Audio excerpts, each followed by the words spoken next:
Okay, so let's start. So पिछली class में हम लोगों ने रिकवरी एल्गोरिथम में जो भी बिल्डिंग ब्लॉक्स हैं, जो रिक्वायर्ड बिल्डिंग ब्लॉक्स हैं, वो हमने डिस्कस कर लिए थे। सो नाउ अब हम रेडी हैं, हम रिकवरी एल्गोरिथम पढ़ना स्टार्ट कर सकते हैं। So let's go ahead. सो आपकी जो रिकवरी एल्गोरिथम है उसमें एक्चुअली दो फेजेस हैं, या आप कह सकते हैं कि आपकी रिकवरी एल्गोरिथम दो फेजेस में काम करती है। फेज वन जो है कि रिकवरी एल्गोरिथम नॉर्मल ऑपरेशंस के दौरान क्या करती है। तो वो जो टास्क हैं वो फेज वन में काउंट होते हैं। देन फेज टू में रिकवरी एल्गोरिथम तब एंटर करती है जब एक सिस्टम क्रैश होता है और उसके बाद सिस्टम रीबूट या रीस्टार्ट होता है। तब सिस्टम जो रिकवरी एल्गोरिथम है वो आपके सेकंड फेज में रन करती है। दोनों फेजेस के काम कुछ अलग अलग हैं। So let's see them one by one. So पहला फेज जो कि मैंने बताया रिकवरी का है, नॉर्मल जब डेटाबेस का ऑपरेशन चल रहा है उस समय रिकवरी मैनेजर जो है आपके जो एल्गोरिदम है, रिकवरी मैनेजर जो एल्गोरिदम रन कर रहा है वो आपके फर्स्ट फेज में होती है। सो फर्स्ट फेज में आपकी रिकवरी एल्गोरिथम का क्या काम होता है कि पहला टास्क है लॉगिंग करते रहना। सो नॉर्मल ऑपरेशन के टाइम पर, डेटाबेस के नॉर्मल ऑपरेशन के टाइम पर जो रिकवरी एल्गोरिथम होगी आपकी, वो अ, हर एक्शन को लॉग फाइल में रिकॉर्ड करती रहती है। ओके, एंड सो ओबियसली ये काम एल्गोरिथम आसानी से बैकग्राउंड में करती रहेगी। नाउ दूसरा टास्क इसी दौरान कभी कभी जरूरत पड़ सकती है कि कोई एक ट्रांजेक्शन सपोज किसी वजह से फेल हो जाता है। ओके, सो जो दूसरा जो प्रॉब्लम काम है रिकवरी एल्गोरिथम का जो नॉर्मल ऑपरेशन में चलता है वो है कि अगर एक कोई ट्रांजेक्शन किसी वजह से फेल हो जाता है। सो जनरली एक ट्रांजैक्शन के फेल होने का कारण उसके कोड में कोई लॉजिकल एरर हो सकती है, या फिर किसी रिसोर्सेस के अवेलेबल ना होने की वजह से उसको प्रोग्राम को उस ट्रांजैक्शन को रोका जा सकता है, या जैसे डेडलॉक में अगर वो इन्वॉल्व है तब भी उसको किल किया जा सकता है। सो देयर में बी सर्टेन रीजंस जिसकी वजह से एक ट्रांजैक्शन नॉर्मल टाइम में जब डेटाबेस नॉर्मल तरीके से रन कर रहा है उसमें वो कंटिन्यू नहीं कर पाता है और ऐसे ट्रांजेक्शन को अबॉर्ट करना होता है। सो जब एक ट्रांजेक्शन को डिटेक्ट किया जाता है कि ट्रांजेक्शन कैन नॉट कंटिन्यू, तो रिकवरी मैनेजर उस ट्रांजेक्शन को फिर अबॉर्ट करता है।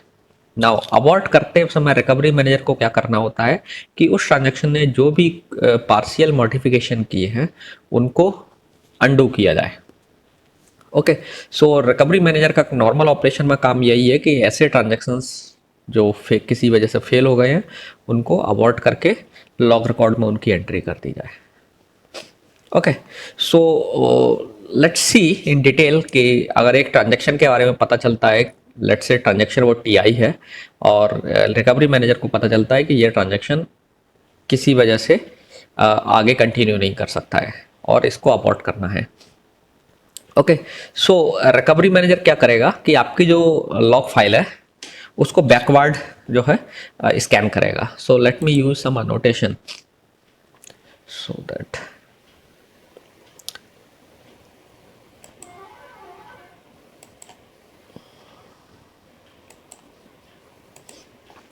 okay, so suppose these were the set of instructions and इस point of time पर transaction ti जो है it was detected कि transaction ti इस point of time पर क्रैश हो जाता है किसी वजह से और ये कंटिन्यू नहीं कर सकता है।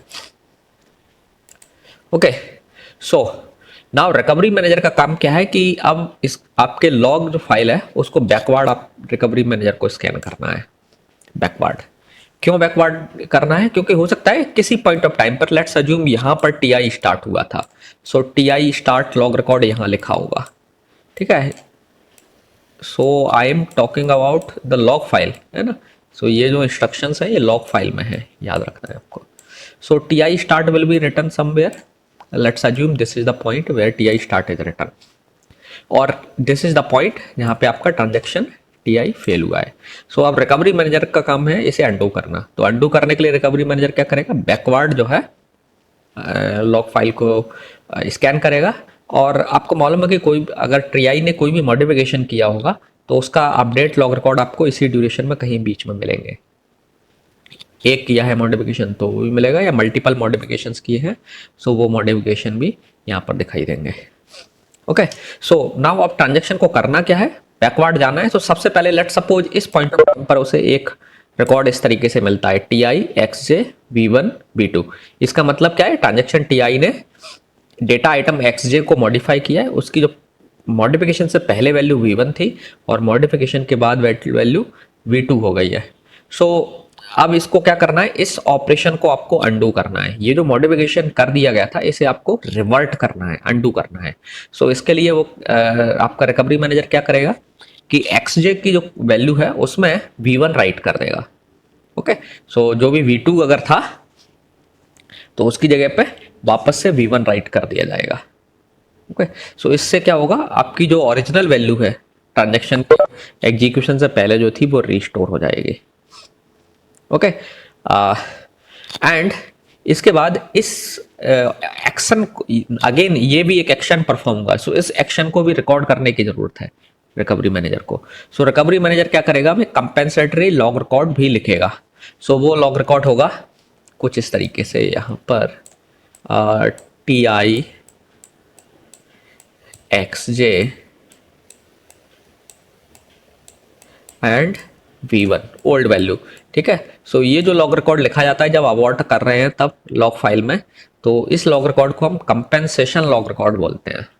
ठीक है, याद रखना है। सो एक आपने देखा कि एक नए तरीके का लॉग रिकॉर्ड है, हालांकि इसके बारे में मैं बात कर चुका हूं पहले ही। सो इस लॉग रिकॉर्ड को हम कंपेंसेशन लॉग रिकॉर्ड बोलते हैं, और you can also call it redo log record, but it is not exactly the redo log record, but it is similar to that. So इस लॉग रिकॉर्ड को क्यों लिखा गया है कि ये मालूम रहे कि ये वैल्यू, ये जो लॉग रिकॉर्ड है ये बता रहा है कि अबॉर्टेड ट्रांजैक्शन की वैल्यू को v1 की जो वैल्यू थी उसे रीस्टोर कर दिया गया है अबॉर्ट के ड्यूरेशन में। ओके, सो इस तरीके से बैकवर्ड जाते जाते ऐसे जितने भी रिकॉर्ड्स मिलेंगे अपडेट वाले जो टीआई ने अपडेट किए उन सब रिकॉर्ड्स को इस तरीके से उनके टास्क को अंडू कर किया जाएगा। अंडू कैसे करना है, जो वैल्यू उस जो वेरिएबल की जो पुरानी वैल्यू थी उसे वापस से राइट कर देना है नई वैल्यू की जगह पर, और ऐसे हर एक्शन के लिए रीडू लॉग जो कंपेंसेशन लॉग रिकॉर्ड है वो आपके लॉग फाइल में ऐड करते जाना है।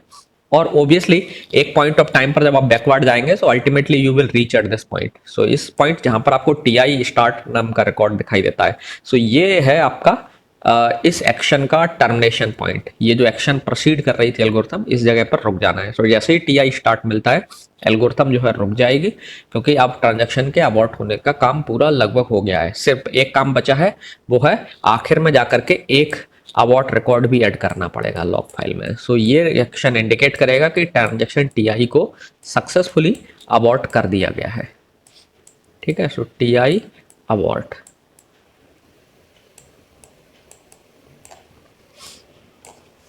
ओके, सो ये तो रहा आपका रिकवरी एल्गोरिथम का नॉर्मल केसेस में जो ऑपरेशन है वो। So normally recovery algorithm normal situation में दो काम कर रही है। एक तो लॉग फाइल राइट करते जा रही है continuously by just observing what transactions are doing into the database system silently background में।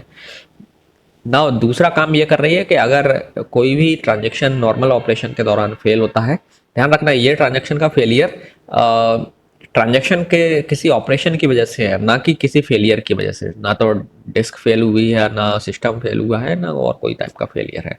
ये एक तरीके का नॉर्मल फेलियर है जो ट्रांजैक्शन के साथ ऑकर हो सकता है। Okay, so this is how recovery algorithm आपकी नॉर्मल ऑपरेशन में काम करती है। Okay, so let's move ahead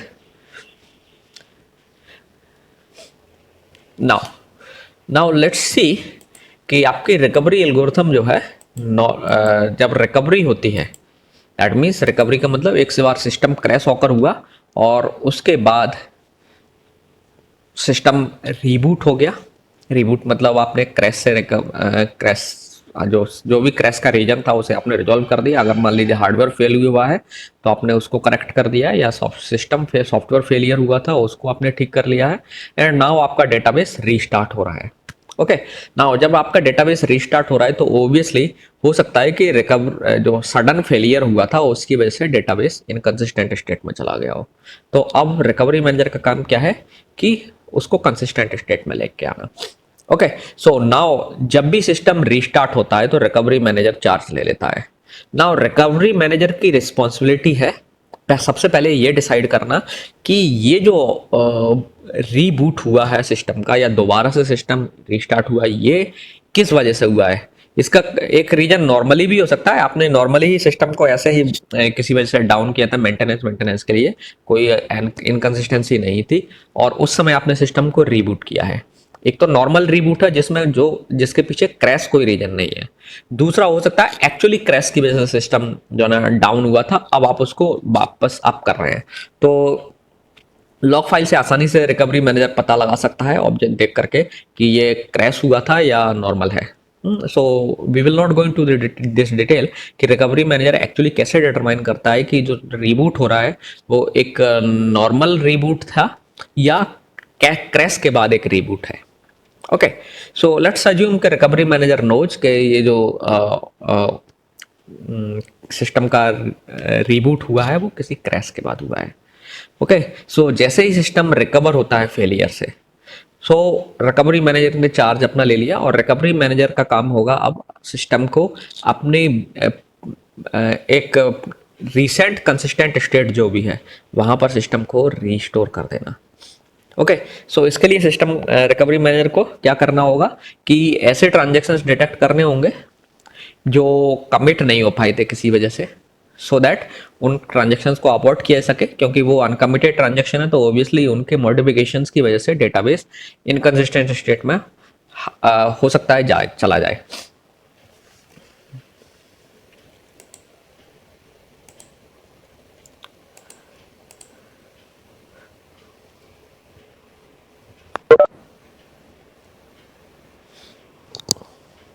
एक minute, give me some time.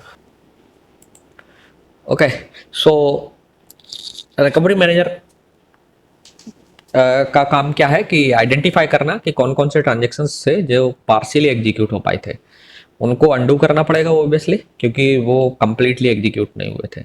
हालांकि ये अंडू ऑपरेशन नॉर्मल ऑपरेशन के अंडू की एग्जैक्टली उसी तरह नहीं होगा, it will be something somewhat different. And दूसरा काम ये भी होगा कि ऐसे ट्रांजेक्शन्स के बारे में पता करना जो कमिट हो गए हैं। ओके, और कमिट हो गए हैं तो उनको आपको रीडू करना पड़ेगा। ऑब्वियसली रीडू क्यों करना पड़ेगा ये हम पहले भी डिस्कस कर चुके हैं। लेट मी रिपीट अगेन कि अगर एक ट्रांजेक्शन कमिट हो गया है तो लॉग फाइल में हो सकता है वो कमिट हो गया हो, लॉग फाइल में इंफॉर्मेशन उसकी एंटर हो गई है, लॉग फाइल में आपने मार्क कर दिया कि वो कमिटेड है, लेकिन हो सकता है कि उसके जो चेंजेस थे वो बफर से डिस्क में राइट नहीं हो पाए थे। तो ट्रांजेक्शन एक्चुअली तो कमिटेड है बट इन रियलिटी डेटाबेस में उसका कमिट होने की वजह से जो रिफ्लेक्शन आना चाहिए वो अवेलेबल नहीं है, तो आपको उनको रीडू करना पड़ेगा with the help of log file. Okay, so failure में दो फेसेस हैं आपके रिकवरी। जब आप फेलियर में कर रहे हैं तो दो फेसेस में रिकवरी होने वाली है। पहले आप रीडू फेस में एंटर करेंगे, so we will see that कि रीडू फेस में क्या होगा एक्चुअली डिटेल में। लेकिन रीडू फेस में अगर हम समरी शॉर्ट में कहें तो हमें क्या करना है, उन अपडेट्स को दोबारा से करना है जो लॉग फाइल में तो है हो और एंड हम हो सकता है वो डिस्क में ना हुए हो, तो हमें केवल उन ट्रांजेक्शन्स को रीडू करते जाना है जो कमिट हो गए थे या अबॉर्ट हो गए थे। ओके, सो रीडू से हम श्योर हो जाएंगे कि जो मॉडिफिकेशंस थे वो अब ड्यूरेबल हो गए हैं, है ना। सो ड्यूरेबिलिटी प्रॉपर्टी के को इंश्योर करने के लिए हम रीडू फेस रन कर रहे हैं। सो रीडू फेस की जो मेन रिस्पॉन्सिबिलिटी है वो है ड्यूरेबिलिटी प्रॉपर्टी को इंश्योर कर देना। ओके, नाउ दूसरा फेस जो होगा जब रीडू फेस खत्म हो जाएगा देन आपका रिकवरी मैनेजर दूसरे फेस में एंटर करता है। सो ध्यान रखना ये सेकंड फेस है, सेकंड फेस में भी दो सब फेसेस हैं, आप ऐसे कह सकते हैं, एक रीडू एंड दूसरा अंडू। नाउ अंडू फेस में रिकवरी मैनेजर को क्या करना है कि ऐसे ट्रांजेक्शन्स जो कंप्लीट नहीं हो पाए थे। Now completed transaction, incomplete transaction का मतलब क्या हुआ कि जिनका स्टार्ट लॉग रिकॉर्ड तो मिल रहा है आपको, टीआई स्टार्ट समथिंग मिल रहा है, लेकिन टीआई अबॉर्ट या कमिट नहीं मिल रहा है, तो ये ऐसे ट्रांजेक्शंस हैं जो पार्शियली एग्जीक्यूट हो पाए थे, कमिट नहीं हो पाए। तो इनको आपको क्या करना पड़ेगा, ऑब्वियसली अंडू करना पड़ेगा क्योंकि ये ट्रांजेक्शन पार्शियली रन है। और इन ट्रांजेक्शन के लिए आपने एटोमिसिटी प्रॉपर्टी इंश्योर नहीं की है। सो जो आपका अंडू फेस है, अंडू फेस का काम क्या है, जो ट्रांजेक्शंस हैं उनकी एटोमिसिटी प्रॉपर्टी को इंश्योर करना, ठीक है, अनकमिटेड ट्रांजेक्शंस के। तो ऑब्वियसली इनको हमें क्या करना है, अंडू कर करके इनके जो चेंजेस हैं पार्शियल उनको रिवर्ट कर देना है। ओके, सो रीडू फेज भी कुछ हद तक एटोमिसिटी प्रॉपर्टी में हेल्प कर रहा है, याद रखना है, क्योंकि ट्रांजेक्शन कमिट हो गया है तो उसके चेंजेस परमानेंट कर दिए। तो ट्रांजेक्शन पूरा रन हो गया है तो ऑब्वियसली उसके चेंजेस डेटाबेस में आना चाहिए। सो समवॉट रीडू फेज भी एटोमिसिटी के लिए डेडिकेटेड है और अंडू फेज भी एटोमिसिटी के लिए डेडिकेटेड है। सो अंडू फेज क्या कर रहा है, पार्शियली जो ट्रांजेक्शन एग्जीक्यूटेड है उनके इफेक्ट को जीरो कर रहा है simply. Okay, so let's talk about this phase one by one. So सबसे पहले हम आते हैं रीडू फेज पर। ओके, सो ध्यान रखना इन फेजेस का ऑर्डर होता है, सबसे पहले हमेशा रीडू फेज ही स्टार्ट होगा। सो रीडू फेज का काम कहां से शुरू होगा, सो सबसे पहले आपको क्या करना है कि आपकी जो भी लॉग फाइल है उसको बैकवर्ड जाकर के स्कैन करना है। ओके, बैकवर्ड जाकर के स्कैन करना है, और बैकवर्ड जाते हुए आपको क्या करना है, चेक पॉइंट ढूंढना है, रिसेंट जो चेक पॉइंट है। हम रिसेंट चेक पॉइंट पर क्यों जा रहे हैं आपको याद होगा। सो चेक पॉइंट से रिलेटेड अगर आपको कोई कंफ्यूजन है तो आप प्रीवियस लेक्चर को आप एक बार फिर से रिविजिट कर लें, वहाँ हम डिटेल में डिस्कस कर चुके हैं कि चेक पॉइंट का क्या रोल है। सो सबसे जो मेन काम हमारा होगा वो रिसेंट चेक पॉइंट तक पहुँचना है। आपकी जो फाइल है वहाँ एंड हुआ है, उससे रिसेंट चेक पॉइंट पर आपको पहुँचना है। सो जैसे ही आप रिसेंट चेक पॉइंट पर पहुँचते हैं तो आपको मालूम है चेक पॉइंट के बियॉन्ड, चेक पॉइंट से पहले जो कुछ भी हुआ था वो आपका डेटाबेस में परमानेंटली एक तरीके से स्टोर्ड है। ओके, सो ये पॉइंट ये भी है कि जैसे ही आप चेक पॉइंट पर पहुंचेंगे तो चेक पॉइंट पर आपको एक चीज और अवेलेबल होगी, वो है आपकी लिस्ट एल। सो ये एक ट्रांजैक्शंस की लिस्ट है जो उन सभी ट्रांजैक्शन की इंफॉर्मेशन रिकॉर्ड करके रखती है जो चेक पॉइंट के टाइम पर या चेक पॉइंट के पहले एक्टिव हो चुके थे लेकिन वो कंप्लीट नहीं हुए थे। सो एक्टिव जो ट्रांजैक्शंस हैं उनकी लिस्ट आपको चेक पॉइंट वाला जो लॉग रिकॉर्ड होगा वहां मिल जाएगी। सो आपको लेट्स से एल में ऐसे कुछ सेट ऑफ ट्रांजैक्शंस की डिटेल मिल जाएगी जो कि एक्टिव थे। सो let's say that may be T1,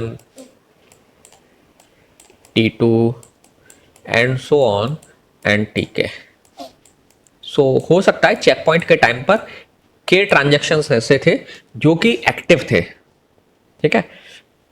हो सकता है ये चेक पॉइंट के कुछ देर पहले या काफी टाइम पहले स्टार्ट हुए थे बट ये कंप्लीट नहीं हुए थे। तो चूंकि चेक पॉइंट के टाइम पर याद होगा जो ट्रांजैक्शन एक्टिव हैं, कमिट नहीं हुए हैं, उनके चेंजेस को परमानेंट सेव नहीं किया जाता है, केवल उनको चेंजेस को सेव किया जाता है परमानेंटली जो चेक पॉइंट के पहले कमिट हो चुके हैं।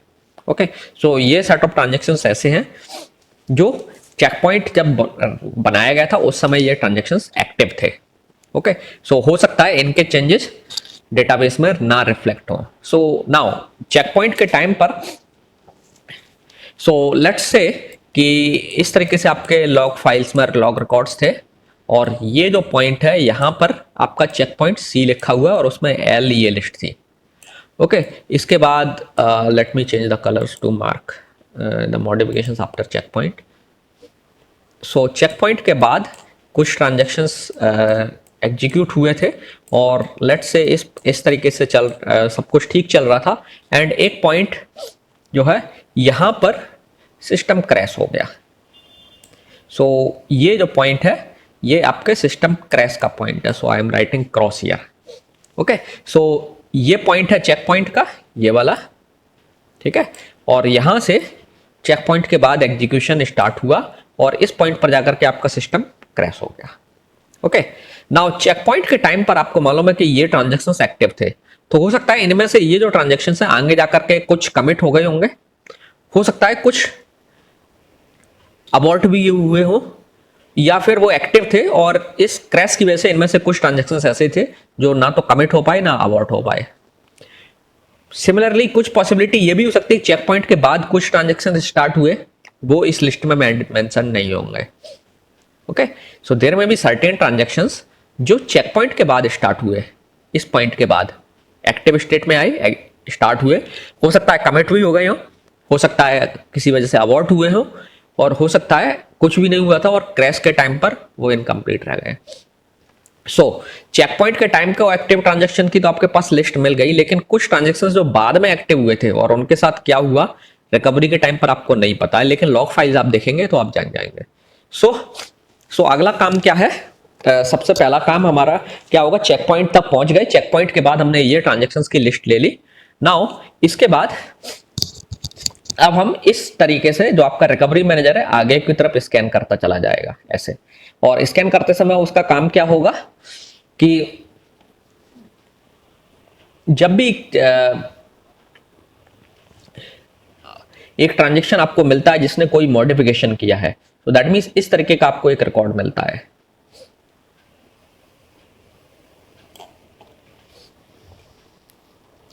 ओके, सो ध्यान रखना इसमें टीआई जो है ना चेक पॉइंट की लिस्ट है, इसमें बिलोंग करना चाहिए। सो आपको एक ट्रांजेक्शन मिला लेट्स से जो इस लिस्ट में है, दैट मीन्स इनमें से कोई ट्रांजेक्शन का ये रिकॉर्ड मिला आपको, अपडेटेड रिकॉर्ड। इसका मतलब क्या हुआ कि यहाँ पे जो ट्रांजेक्शन है let's say TI belongs to this one, TI जो ट्रांजेक्शन है दैट मीन्स आपको इनमें से किसी भी ट्रांजेक्शन के लिए ये वाला रिकॉर्ड मिलता है, that means update log record मिलता है। तो इसका मतलब क्या हुआ कि चेक पॉइंट के टाइम में जो ट्रांजेक्शन एक्टिव थे इसने कोई मॉडिफिकेशन किया है, तो आपको सिर्फ इस मॉडिफिकेशन को क्या करना है? रीडू कर देना है। क्योंकि रीडू हम क्यों कर रहे हैं? क्योंकि हमें नहीं पता कि ये ट्रांजेक्शन कमिट हुए थे नहीं हुए थे, whatever we do not know. Okay, so पहले हम सिर्फ क्या करेंगे? इसको ब्लाइंडली रिबूट करते जाएंगे, रीडू करते जाएंगे, सॉरी। रीडू करने का मतलब क्या हुआ? डेटा आइटम XJ जो भी है उसकी वैल्यू जो ओल्ड वैल्यू V1 थी, नई वैल्यू V2 है, तो हम उसको वापस से एक बार V2 फिर से कर देंगे। हो सकता है V2 हो गई हो वो वैल्यू, और हो सकता है नहीं भी हुई हो, लेकिन फॉर द सेफ्टी हम क्या करेंगे? इसको V2 फिर से राइट कर देंगे। 1 मिनट।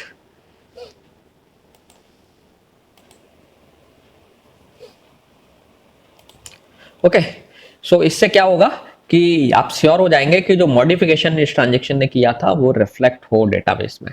ये कर दिया आपने, देन आगे आप बढ़ेंगे और इस तरीके के सारे रिकॉर्ड्स जो जो मिलते चले जाएंगे उनको आप रीडू करते जाएंगे ना। जरूरी नहीं है कि आप जब आगे जा रहे हैं नीचे के इस यहाँ से पॉइंट से आगे बढ़ते जा रहे हैं तो आपको केवल अपडेट लॉग रिकॉर्ड ही मिले। आपको एक लॉग रिकॉर्ड ऐसे भी मिल सकता है टीआई स्टार्ट, और टीआई स्टार्ट का मतलब क्या? ये एक नया ट्रांजेक्शन स्टार्ट हुआ है। ओके, सो नया ट्रांजेक्शन स्टार्ट हुआ है तो ऑब्वियसली आपको मालूम हुआ कि यहां के बाद कुछ ट्रांजेक्शन शुरू हुए, तो जैसे मैंने कहा कि इस पॉइंट में बीच में कुछ नए ट्रांजेक्शन भी आ सकते हैं ना। उन ट्रांजेक्शन को भी आपको इस लिस्ट में ऐड करना पड़ेगा। आपकी जो लिस्ट L है ये मॉडिफाई होगी, और एक कोई ट्रांजेक्शन जो यहां पे एक्टिव हुआ है उसे हम इस लिस्ट में ऐड कर लेंगे। ओके, टीआई स्टार्ट अगर मिलता है तो हम इसे लिस्ट में ऐड कर लेंगे। नाउ ऐसा भी तो हो सकता है कि आगे जाकर के हमें किसी ट्रांजेक्शन के लिए कमिट स्टेटमेंट मिल जाए या अबॉर्ट स्टेटमेंट मिल जाए। ओके, इसके लिए भी मिल सकता है। नया ट्रांजेक्शन जो आपको जिसके लिए स्टार्ट मिला था उसके लिए कमिट अबॉर्ट मिल सकता है। सो ऑब्वियसली ये ट्रांजेक्शन जो है आपकी लिस्ट में तो चला ही गया। सो आपकी ये लिस्ट हमेशा एक्टिव ट्रांजेक्शन की लिस्ट है अभी। ओके, सो अगर आपको किसी भी इनमें से किसी भी ट्रांजेक्शन के लिए कमिट लॉग रिकॉर्ड मिलता है तो आप क्या करेंगे? जैसे ही किसी रिकॉर्ड के लिए कमिट मिलता है तो आप उसे इस लिस्ट से निकाल देंगे। ओके, इसका मतलब क्या हुआ? आपने देखा कि इसमें एक कमिटेड ट्रांजेक्शन था लिस्ट में जिसका कमिट रिकॉर्ड हमें मिल गया है, और कमिट रिकॉर्ड मिल गया है तो इसका मतलब इस ट्रांजेक्शन के चेंजेस अब परमानेंट हो गए हैं। परमानेंट क्यों हो गए हैं? क्योंकि हम रीडू भी साथ में करते हुए आ रहे हैं ऊपर से। तो रीडू करने की वजह से ये जो कमिटेड ट्रांजेक्शन है इसके सारी मॉडिफिकेशन डेटाबेस में राइट हो गए, और इसका मतलब अब ये ट्रांजेक्शन कमिट हो गया है, इसके चेंजेस परमानेंट हो गए हैं। तो हमने इसका मतलब हम इसे रीडू कर दिया है, हम श्योर हो गए हैं कि इसके मॉडिफिकेशन डेटाबेस में राइट हो गए हैं परमानेंटली। इसे अब हमें फर्दर कुछ करने की जरूरत नहीं है। इस ट्रांजेक्शन को जिसके लिए हमें कमिट इंस्ट्रक्शन मिल गया हम उसे लिस्ट से बाहर कर देंगे। ठीक है, इस ड्यूरेशन में जब हम ऊपर से नीचे स्कैन कर रहे हैं तो ये लिस्ट हो सकता है बढ़ भी सकती है, इसमें आए ट्रांजेक्शन बढ़ भी सकते हैं, या फिर इसमें लिस्ट में ट्रांजेक्शन घट भी सकते हैं। कमिट रिकॉर्ड मिलेगा तो घट जाएंगे। सिमिलरली आगे ये भी हो सकता है कि आपको उस रिकॉर्ड के लिए अब उस ट्रांजेक्शन के लिए अबॉर्ट रिकॉर्ड भी मिल जाए, और जब अबॉर्ट रिकॉर्ड मिल गया तो हम क्या करेंगे, हमें मालूम है कि ये ट्रांजेक्शन ऑलरेडी अबॉर्ट हो चुका था इसी ड्यूरेशन में बीच में कहीं पे, दैट मीन्स नॉर्मल ऑपरेशन हुआ था। यहाँ नॉर्मली जब सब कुछ चल रहा था तब ये ट्रांजेक्शन अबॉर्ट हुआ होगा। तो जब अबॉर्टेड ट्रांजेक्शन है तो उसका भी हमें कुछ नहीं करना है और इसे भी हमें इस लिस्ट से निकाल देना है। सो ऑब्वियसली ये जो लिस्ट है ये ग्रो भी कर सकती है और बाद में श्रिंक भी कर सकती है। सो अल्टीमेटली जब हम इस पॉइंट पर पहुंचेंगे तो ये लिस्ट में फाइनली हमारे पास कौन से ट्रांजेक्शन बचेंगे जो ना तो अबॉर्ट हो पाए थे ना कमिट हो पाए थे। क्यों? क्योंकि आपको मालूम है कि अबॉर्टेड ट्रांजेक्शन और कमिटेड ट्रांजेक्शन जो मिल रहे हैं हम उन्हें यहां से डिलीट कर दे रहे हैं। ठीक है, सो इस लिस्ट में फाइनली वही ट्रांजेक्शंस बचेंगे जिनका ना तो अबॉर्ट रिकॉर्ड मिला आपको ना कमिट रिकॉर्ड मिला। ओके, वो कहीं ना कहीं स्टार्ट हुए थे लेकिन अबॉर्ट या कमिट नहीं मिला। और इस पॉइंट ऑफ टाइम पर जब आप पहुंचे तब आपने देखा कि हो सकता है कि इसमें से 10%, 20%, 50% या 100% भी पॉसिबिलिटी है, सारे ट्रांजेक्शन्स भी बच सकते हैं। सो इस पॉइंट पर आने पर ये जो लिस्ट एल होगी, ये लिस्ट में वही ट्रांजेक्शन बच जाएंगे जो क्रैश के टाइम पर एक्टिव थे और कंप्लीट नहीं हो पाए थे। ठीक है, तो ऑब्वियसली इन ट्रांजेक्शन्स को अब हमें क्या करना पड़ेगा, अंडू करना पड़ेगा। ठीक है, सो इस फेज के जो ऑब्जेक्टिव्स हैं वो क्या क्या है। इस फेज का पहला ऑब्जेक्टिव क्या था कि ये डिटेक्ट करना कि कौन कौन से ट्रांजेक्शन कमिट और अबॉर्ट हो गए थे, उनको रीडू करते चले आ रहे हैं। ठीक है, सो हमने सारे ऐसे ट्रांजेक्शन जो कमिटेड थे या अबॉर्टेड थे उनको रीडू कर दिया, दैट मीन्स उनके चेंजेस को हमने डिस्क में रिफ्लेक्ट करा दिया, परमानेंट कर दिया। सो इनके लिए हमने ड्यूरेबिलिटी प्रॉपर्टी इंश्योर कर दी। साथ साथ इस फेज का ये भी काम हो रहा है कि ये उन ट्रांजेक्शन्स की भी लिस्ट बनाता चला जा रहा है जो एक्चुअली जिनको हमें अंडू करने की जरूरत है, क्योंकि वो स्टार्ट तो हुए थे लेकिन ना तो हमें उनके अबॉर्ट के बारे में जानकारी मिली लिस्ट में आपकी लॉग फाइल में, ना ही उनके कमिट होने के बारे में कुछ भी जानकारी मिली। इसका मतलब क्या था, ये ट्रांजेक्शन फेलियर के टाइम पर जब सिस्टम क्रैश हुआ था उस समय ये एक्टिव थे, इनके साथ ना तो ये अबॉर्ट हो पाए थे और ना ही कमिट हो पाए थे। सो ये एक्टिव ट्रांजेक्शंस थे और ये पार्शियली एग्जीक्यूटेड थे इसका मतलब। तो रीडू फेज के एंड में खत्म होते ही इस पॉइंट पर आते ही हमारे पास एक लिस्ट रेडी है ट्रांजेक्शंस की जिनको हमें अंडू करना है अब। ठीक है, सो हमने यहाँ पर नेक्स्ट फेज में जो टास्क लेना है उसके लिए जो इनपुट्स की लिस्ट है वो रेडी हो गई है। सो नेक्स्ट फेज में जब हम अंडू में एंटर करेंगे तो हम इस लिस्ट को लेकर के जाएंगे। ठीक है, सो this is the redo phase. Okay, so I hope सबको क्लियर होगा। कुछ भी अगर किसी को कोई डाउट है तो आप लोग पूछ सकते हैं रीडू फेज के बारे में, नहीं तो मैं आगे बढ़ता हूं। अगर आपको कोई इशू नहीं है देन आप बाद में भी इकट्ठा पूछ सकते हैं। Okay, is there any issue? Sir redo और अंडू एक साथ करते जाएंगे, जब पहले रीडू करेंगे उसके बाद अंडू आएगा? पहले रीडू फेज शुरू हो रहा है। ठीक है, सो रीडू फेज का जो ऑब्जेक्टिव है वो क्या है कि अगर कमिटेड और अबॉर्टेड ट्रांजैक्शन है उनको एक बार आप रीडू कर दो जिससे उनकी चेंजेस परमानेंट हो जाएंगे। और दूसरा ऑब्जेक्टिव इसमें यह था कि हम ऐसे ट्रांजैक्शंस की लिस्ट तैयार कर लें जो एक्चुअली कंप्लीट नहीं हो पाए थे, फेलियर के टाइम पर एक्टिव थे और वो कंप्लीट नहीं हो पाए, तो आपको उनको अवॉइड करना पड़ेगा ऑब्वियसली, और कोई रास्ता नहीं है। उन्हें हम कमिट नहीं कर सकते क्योंकि वो कमिट हो ही नहीं पाए थे, है ना। तो ऐसे ट्रांजेक्शन का एक ही सॉल्यूशन होता है, हमें उन्हें अवॉइड करना होता है। सो रीडू फेज के एंड में हमारे पास एक लिस्ट रेडी होगी, जो एल जो लिस्ट होगी उसमें केवल अब वही ट्रांजेक्शन बचेंगे जो कंप्लीट नहीं थे, इसलिए हम इनको अवॉइड करेंगे। Okay, anything else? ओके, सो चलिए अब हम पहुंचते हैं अंडू फेस में। सो अंडू फेस में जैसे कि मैंने बताया कि let me plot that diagrams again. So suppose ये पॉइंट था आपका, यहाँ पर आपका एक चेक पॉइंट था। ओके, यहाँ पर आपके पास एक लिस्ट एल थी चेक पॉइंट के टाइम पर, एंड देन चेक पॉइंट के बाद आपके कुछ सेट ऑफ इंस्ट्रक्शंस एग्जीक्यूट हुए और यहाँ पर आपका सिस्टम क्रैश हो गया। ठीक है, इस पॉइंट ऑफ टाइम पर, और आपने रीडू फेस में यहाँ से शुरू किया था और आप स्कैन करते करते इस जगह पर आ गए, और जब यहाँ आप पहुँचे आपकी लॉग फाइल का एंड हो गया, क्योंकि क्रैश के बाद लॉग फाइल में भी कुछ आगे नहीं मिलेगा आपको। क्रैश जब होगा उस टाइम पर लॉग फाइल में भी कोई भी एंट्री नहीं हो पाएगी। और इस पॉइंट ऑफ टाइम पर जब आप यहाँ आ जाते हैं तब आपको मालूम है कि एक लिस्ट आपके पास है एल, ठीक है। सो यहाँ जो एल थी और यहाँ एल थी, इसके कंटेंट काफी बदल चुके होंगे। So we can call it now L dash. So L dash में अब वही ट्रांजेक्शन बचे होंगे जो कमिट नहीं हो पाए थे ना अबॉर्ट हो पाए थे, तो आपको इनको अब अनडू करना है। सो अगेन अब हम क्या करेंगे, हमारे पास एक ट्रांजेक्शन्स की लिस्ट है और अब हम वापस से फिर से बैकवर्ड जाना शुरू करेंगे, ठीक है, इस साइड से। और अब हमें क्या करना है, हमें मालूम है कि इस लिस्ट में जो जो ट्रांजेक्शन्स हैं इनके बारे में ही हमें केवल काम करना है, इनके ही लॉग रिकॉर्ड्स के साथ हमें डील करना है। ओके, बाकी लॉग रिकॉर्ड्स के साथ कुछ नहीं करना है। ओके, सो अब हम बैकवर्ड जाएंगे, तो बैकवर्ड जाएंगे तब इन ट्रांजेक्शन्स, इस ट्रांजेक्शन में जो इस लिस्ट में जो ट्रांजेक्शन्स हैं उन्होंने कुछ मॉडिफिकेशन किए होंगे। सो सपोज एक टीआई ट्रांजेक्शन इस लिस्ट में है और इसके लिए आपको एक अपडेट लॉग रिकॉर्ड मिलता है इस तरीके से, T X J V one B two. मतलब इस ट्रांजेक्शन टी ने, जो कि इस लिस्ट में है जिसे हमें अबॉर्ट करना है, इसने एक्स जे डेटा आइटम की वैल्यू को v1 से v2 कर दिया था। सो ऑब्वियसली इसने जो वैल्यू चेंज की है, वैल्यू एक्स की, एक्स जे जो डेटा आइटम था उसकी वैल्यू v1 से v2 कर दी है। तो आपको क्या करना पड़ेगा इसे, चूंकि ये ट्रांजेक्शन कमिट नहीं हो पाया था, अबॉर्ट हो गया है, तो इनकम्प्लीट रह गया था, तो हमें क्या करना पड़ेगा, एक्स जे की वैल्यू को वापस v1 राइट करना पड़ेगा, ठीक है। नाउ सो अब आपको क्या करना है, सिर्फ इसके लिए कि डेटा आइटम जो है एक्सजे उसमें वापस v1 राइट कर देना है और एक compensatory log record log file में ऐड कर देना है, ठीक है। सो ये लॉग रिकॉर्ड में सिर्फ हम केवल v1 लिखेंगे, t1 xj v1। आपको मालूम है कि हम पहले भी डिस्कस कर चुके हैं एक ट्रांजेक्शन को अबॉर्ट कैसे करते हैं। सो ये आपने कर दिया, मॉडिफिकेशन जब भी मिला। सो ऐसे जितने भी लिस्ट में ट्रांजेक्शन है उनके लिए ये अपडेट लॉग रिकॉर्ड अगर आपको मिलते हैं तो आपको क्या करना है, एक compensatory log record log file में एंटर करते जाना है और वैल्यूज को वापस से ओल्ड वैल्यू तक रिस्टोर करते जाना है। ये आप काम करते जाएंगे। नाउ ऐसा काम करते करते जब आप आगे जाएंगे तो ऑब्वियसली आपको एक जगह पर, एक पॉइंट ऑफ टाइम पर आकर के इस लिस्ट में जो ट्रांजेक्शन है, लेट से टीआई है, तो इसके लिए आपको एक लाइन और मिलेगी आगे जाकर के कहीं ना कहीं पॉइंट पर टीआई स्टार्ट। दैट मीन्स आप उस ट्रांजेक्शन के उस पॉइंट पर पहुंच गए जहां वो स्टार्ट हुआ था।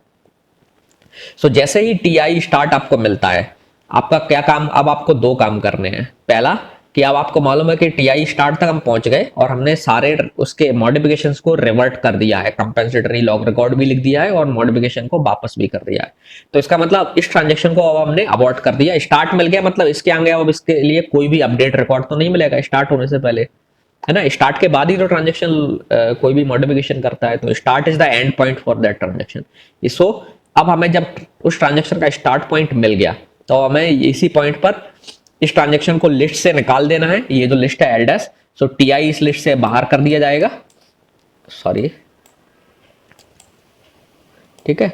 सो ये जो टीआई है इस लिस्ट से निकाल देंगे आप, क्यों, क्योंकि ये अब अबॉर्ट हो चुका है और अबॉर्ट हो चुका है तो इसके लिए मार्क करने के लिए आपको लॉग फाइल में टीआई अबॉर्ट नाम से एक इसके लिए अबॉर्ट लॉग रिकॉर्ड भी लिखना पड़ेगा। सो ये इंडिकेट करेगा लॉग रिकॉर्ड लॉग फाइल में कि ये ट्रांजेक्शन अब अबॉर्ट हो गया है, ठीक है। सो दो काम हो रहे हैं, स्टार्ट मिलने पर, टीआई स्टार्ट अगर मिल रहा है तो आपको ट्रांजेक्शन को अबॉर्ट मार्क कर देना है लॉग फाइल में और उसे अंडू लिस्ट, जो हमारी ये जो एल डैश है अब इसे अंडू लिस्ट बोलते हैं, याद रखना है। जब हम इसे बैकवर्ड जाते हैं तो ये लिस्ट हमारी अंडू लिस्ट है।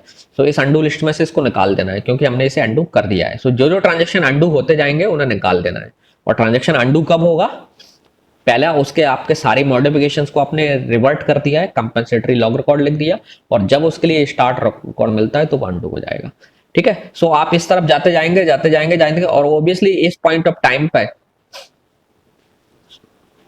चेक पॉइंट के टाइम पर काफी सारे ट्रांजेक्शन्स जो ना अंडू हो चुके होंगे, लेकिन नेसेसरी नहीं है आपको चेक पॉइंट तक ही रुकना है, क्योंकि कुछ ट्रांजेक्शन ऐसे भी हो सकते हैं जो इस चेक पॉइंट के बियॉन्ड स्टार्ट हुए थे। इस लिस्ट में एक आध कोई ट्रांजेक्शन, लेट से टीजे एक ऐसा ट्रांजेक्शन हो सकता है जो चेक पॉइंट से पहले स्टार्ट हुआ था और यहां तक कमिट नहीं हुआ है, ऐसा पॉसिबिलिटी बनती है। तो ऐसा नहीं है कि आपको यहीं पर जाकर के चेक पॉइंट पर रुक जाना है, ठीक है। सो आपका यहाँ पर जो अंडू फेज का टर्मिनेटिंग क्राइटेरिया क्या होगा, ये लिस्ट एम्प्टी हो जाना चाहिए। सो आप तब तक जाएंगे, हो सकता है आपको वर्स्ट केस में बिगिनिंग तक जाना पड़ सकता है लॉग फाइल के। हालांकि ये अजम्पशन रियलिस्टिक नहीं है, बट थियोरेटिकली ये पॉसिबल है कि आपको बैकवर्ड जाते हुए लिस्ट एंड तक भी पहुंचना पड़ सकता है कोई, क्योंकि कोई ट्रांजेक्शन हो सकता है बहुत लॉन्ग टाइम तक रन कर रहा हो, लेकिन ऐसा रेयर होगा। सो इस तरीके से एक पॉइंट पर्टिकुलर टाइम बाद जनरली कुछ ही दूर आपको चेक पॉइंट के बियॉन्ड जाना पड़ेगा, बहुत ज्यादा बियॉन्ड तो नहीं जाना पड़ेगा। एक पर्टिकुलर टाइम पर हो सकता है सबसे लास्ट ट्रांजेक्शन जो बचा था वो आपका लेट्स से टी एम था, जो कि यहां पर उसका स्टार्ट लॉग रिकॉर्ड था और यही अकेला बचा। तो जब इसका भी स्टार्ट लॉग रिकॉर्ड आपको यहां मिल जाएगा तो आप इसके लिए भी अबॉर्ट मार्क कर देंगे और लिस्ट आपकी एम्प्टी हो जाएगी, तो आपका अंडू फेस कंप्लीट हो जाएगा। ओके, सो अंडू फेस में आपको क्या करना है, बैकवर्ड आपको जाते जाना है। अगर कोई आपको मॉडिफिकेशन वाला लॉग रिकॉर्ड मिल रहा है ट्रांजेक्शन का, इस लिस्ट में से ऐसा किसी भी ट्रांजेक्शन का आपको मॉडिफिकेशन लॉग रिकॉर्ड मिल रहा है तो आपको उसे कंपेंसेटरी लॉग रिकॉर्ड से लॉग फाइल में रिप्लेस करना है। मॉडिफिकेशन को वापस ओल्ड वैल्यू की तरफ राइट कर देना है, ओल्ड वैल्यू के तौर पर ओल्ड वैल्यू राइट कर देनी है उसके ऊपर। और जैसे ही उसे आपको उस ट्रांजेक्शन के लिए लिस्ट में किसी भी ट्रांजेक्शन के लिए टी स्टार्ट मिलता है टी के लिए, तो टी को आप अंडू लिस्ट से निकाल देंगे। और ये प्रोसेस आप रिपीट करते जाएंगे कब तक, जब तक कि आपकी अंडू जो लिस्ट है वो पूरी तरह एम्प्टी नहीं हो जाती है। और जैसे ही अंडू लिस्ट एम्प्टी हो जाती है आपकी रिकवरी कंप्लीट हो गई है एंड नाउ अब ट्रांजेक्शन आपका जो रिकवरी मैनेजर है फिर से नॉर्मल फेस में एंटर कर जाएगा। ठीक है, so undo redo phase then undo phase. Undo phase में जो अंडू लिस्ट है वो एम्प्टी हो गई और जैसे ही एम्प्टी होगी आपका रिकवरी जो कंप्लीट हो गई एंड अब आपका रिकवरी मैनेजर नॉर्मल फेस में एंटर कर जाएगा। और नॉर्मल फेस का मतलब ट्रांजेक्शन जो है अब नॉर्मली एग्जीक्यूट होंगे और अंडू रिकवरी मैनेजर जो है आपका बैकग्राउंड में फिर से ट्रांजेक्शंस की एक्टिविटीज को लॉग फाइल में रिकॉर्ड करना शुरू कर देगा। So this is how your recovery algorithm works. So let's take an example, आपकी बुक का ही एग्जाम्पल है। So let's try to discuss an example. ये एक आपका एक एग्जाम्पल दिया हुआ है। Okay, so let's try to understand कि आपकी कंप्लीट रिकवरी प्रोटोकॉल जो है वो कैसे काम करता है। So let's see this log file. तो आप देखेंगे लॉग फाइल में जो टाइम है इस तरीके से इंक्रीज करता है, दैट मीन्स टाइम के ऑर्डर में आपकी लॉग फाइल इस तरीके से चलती है,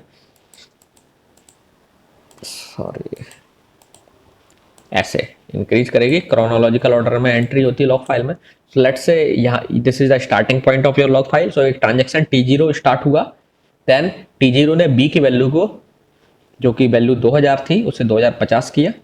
देन इसके बाद इसी ऑपरेशन के टाइम पर, क्योंकि एक पैरेलल एग्जीक्यूशन हो रहा है, तो T1 एक ट्रांजेक्शन आया, वो भी स्टार्ट हो गया और एक इसी टाइम पर एक चेक पॉइंट भी लिखा गया। तो चेक पॉइंट बना, चेक पॉइंट में एंट्री है T0 T1। तो ये चेक पॉइंट क्या बता रहा है कि इसके बियॉन्ड जितने भी ट्रांजेक्शन थे जो कमिट हो गए थे वो परमानेंटली सेव हो चुके हैं। हालांकि इस लिस्ट में कोई भी ऐसा ट्रांजेक्शन नहीं है, बट स्टिल अगर कुछ ट्रांजेक्शन होते तो वो कमिट हो चुके होते और उनके चेंजेस परमानेंट हैं। लेकिन यहाँ पर चेक पॉइंट में लिस्टेड है 2 transaction, that means T0 and T1। क्यों? क्योंकि इनके कमिट रिकॉर्ड्स या अबॉर्ट रिकॉर्ड नहीं है, तो चेक पॉइंट ने मार्क कर दिया है कि चेक पॉइंट जब बनाया गया उस समय 2 ट्रांजेक्शन थे T0 T1, ये एक्टिव थे। Okay, and then check point के आगे नॉर्मल एग्जीक्यूशन होगा। T1 ट्रांजेक्शन ने C की वैल्यू को 700 से 600 कर दिया, ये अपडेट लॉग रिकॉर्ड है। देन T1 कमिट हो गया, ठीक है, T1 कमिट हो गया एंड देन एक और ट्रांजेक्शन हुआ T2 जो स्टार्ट हुआ एंड T2 ने A की वैल्यू को 500 से 400 किया। देन T0 ट्रांजेक्शन ने B की वैल्यू को 2000 राइट किया। सो इसका मतलब क्या है कि T0 जो ना अबॉर्ट हो गया। सो नॉर्मल ऑपरेशन चल रहा था नॉर्मल ड्यूरेशन में और ये रिकॉर्ड इंडिकेट कर रहा है कि T0 किसी वजह से अबॉर्ट हो गया और इसने सिस्टम ने क्या किया, रिकवरी मैनेजर ने इस T2 को अबॉर्ट कर दिया और अबॉर्ट के लिए इसने कंपेंसेटरी लॉग रिकॉर्ड लिख दिया इसकी जगह पे T0 B 2000। तो इसका मतलब क्या, B की वैल्यू को वापस 2000 कर दिया।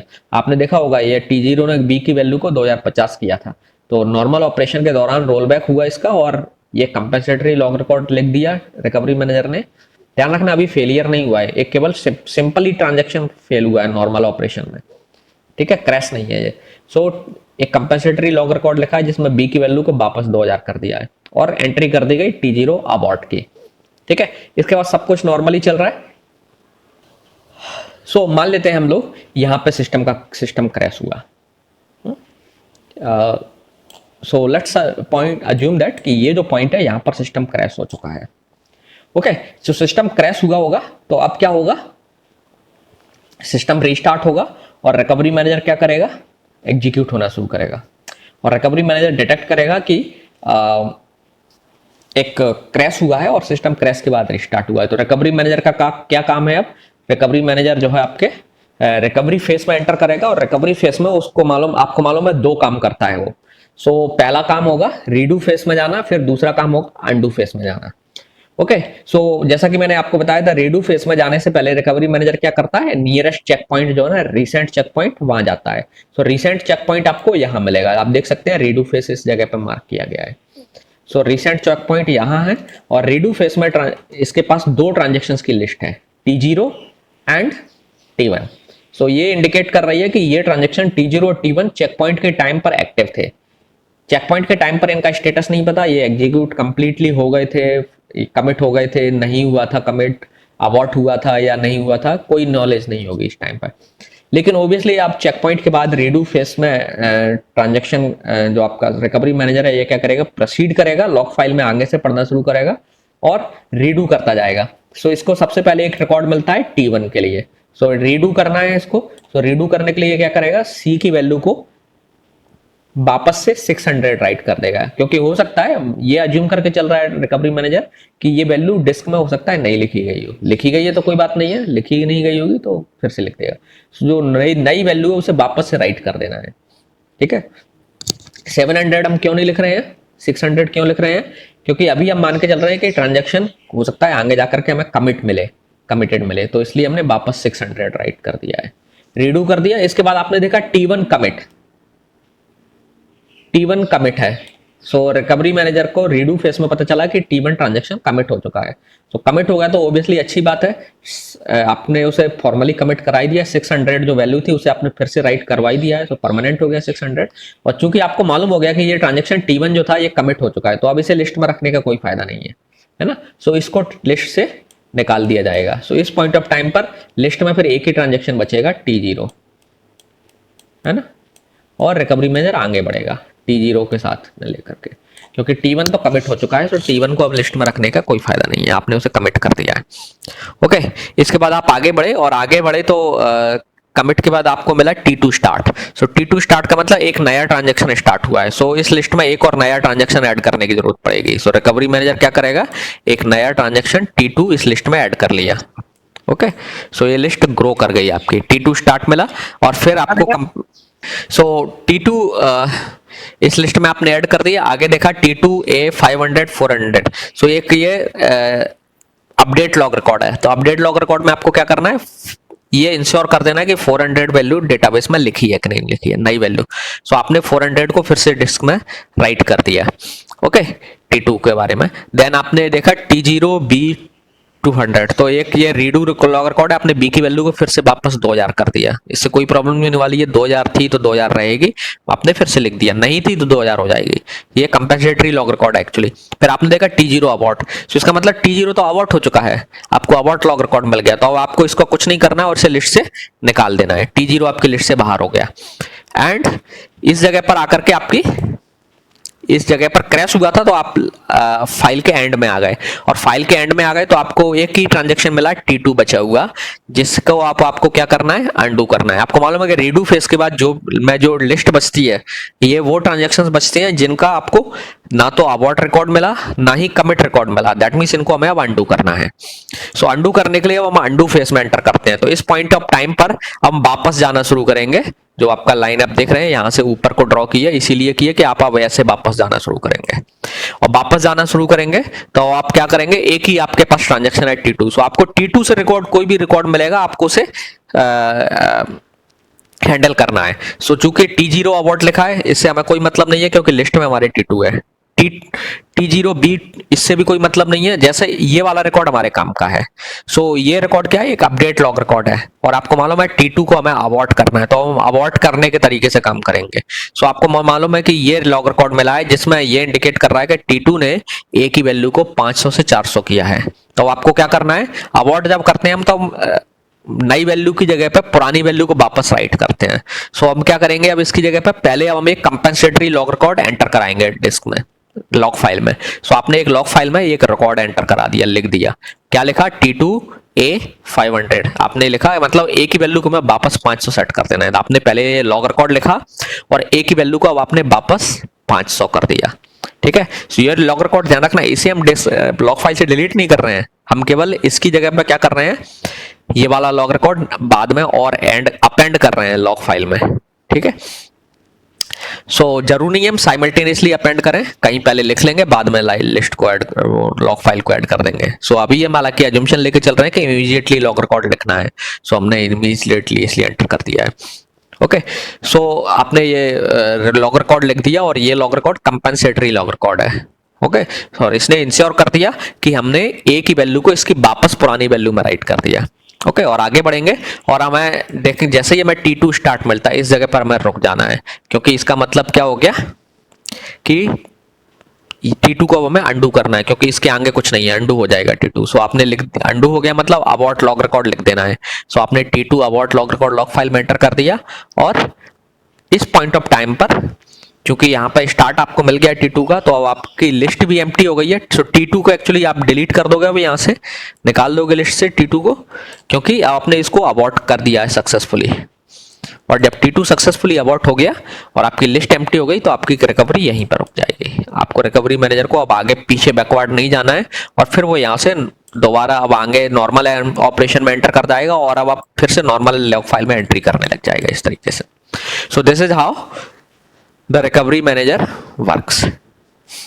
Okay, so this is from my side. We have discussed recovery manager कैसे काम करता है। अब अगर आपका कोई क्वेश्चन हो तो आप पूछ सकते हैं। सर बोलो। अबॉर्ट और अंडो सेम काम करता है क्या? अबॉर्ट और अंडू, अंडू का मतलब है अबॉर्ट करना, एक अंडू का मतलब होता है कि एक ट्रांजैक्शन ने जो चेंज किए हैं हम उन्हें अंडू करते हैं। जैसे आप फाइल में कई बार टेक्स्ट फाइल में लिखते हो ना, जब आप टाइपिंग करते हो MS ऑफिस में, तो आपसे कुछ गलती हो जाती है, लाइन दोबारा आपने गलती से लाइन लिख दी है, या कोई काम ऐसा कर दिया जैसे फाइल को जिसको आपको वापस लाना है तो आप अंडू कर देते हो। जैसे आप या MS पेंट में आप काम कर रहे हो, एक ड्राइंग की आपने और गलती से गलत लाइन ड्रॉ हो गई, तो आप क्या करते हो, सीधे अंडू कर देते हो, जिससे आप पिछले ऑपरेशन में वापस चले जाते हो। तो अंडू का सिर्फ मतलब यह है कि एक ट्रांजैक्शन ने जो जो काम किए थे हम उनको पीछे लेकर के जा रहे हैं वापस।